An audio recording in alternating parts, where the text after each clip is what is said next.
Kasus yang pertama adalah konduksi. Konduksi adalah salah satu metode perpindahan panas yang terjadi melalui kontak langsung antara partikel-partikel dalam suatu material. Prinsip kerja konduksi melibatkan transfer energi panas melalui getaran partikel atau perpindahan energi kinetik dari partikel ke partikel tetangga. Proses konduksi terjadi ketika suatu material dipanaskan molekul-molekul di dekat sumber panas, mendapatkan energi tambahan.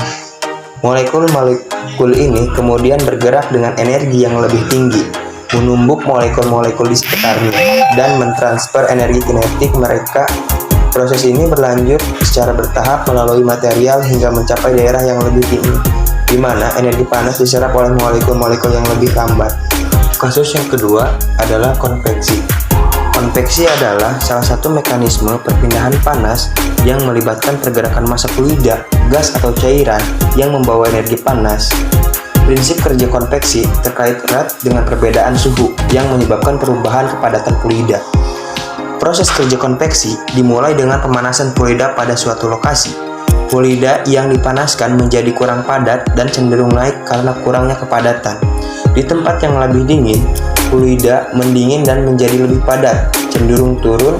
Inilah yang menciptakan aliran konvektif baik itu secara alami maupun dipaksa oleh perbedaan suhu atau tekanan. Konveksi diterapkan dalam berbagai bidang, termasuk perpindahan panas dalam cairan.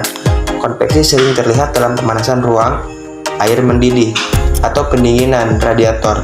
Ketika fluida, misalnya udara atau air, bersentuhan dengan permukaan yang dipanaskan, ia naik karena menjadi kurang padat dan sebaliknya. Kasus yang ketiga adalah konduksi listrik.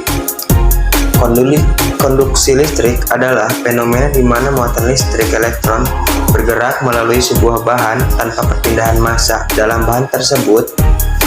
Prinsip kerja konduksi listrik melibatkan pergerakan elektron bebas di dalam struktur atom atau molekul bahan konduktor. Proses kerja konduksi listrik terjadi ketika sumber tegangan, misalnya baterai, menciptakan perbedaan potensial listrik di dalam konduktor.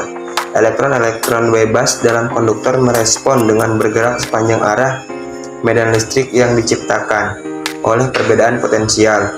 Gerakan elektron-elektron ini menyebabkan arus listrik. Konduksi listrik umumnya diterapkan dalam berbagai bidang, termasuk teknologi elektronik. Semua perangkat elektronik seperti komputer, ponsel, dan perangkat lainnya bergantung pada konduksi listrik untuk mengalirkan arus dan menghasilkan fungsi yang diinginkan. Yang kedua, mungkin peralatan elektrik rumah tangga seperti lampu, kipas angin, mungkin oven, dan peralatan elektronik rumah tangga lainnya yang menggunakan konduksi listrik untuk beroperasi. Terima kasih sudah klik video ini, tapi jangan lupa guys, klik tombol subscribe, karena subscribe itu gratis. Dengan subscribe kamu support channel ini terus.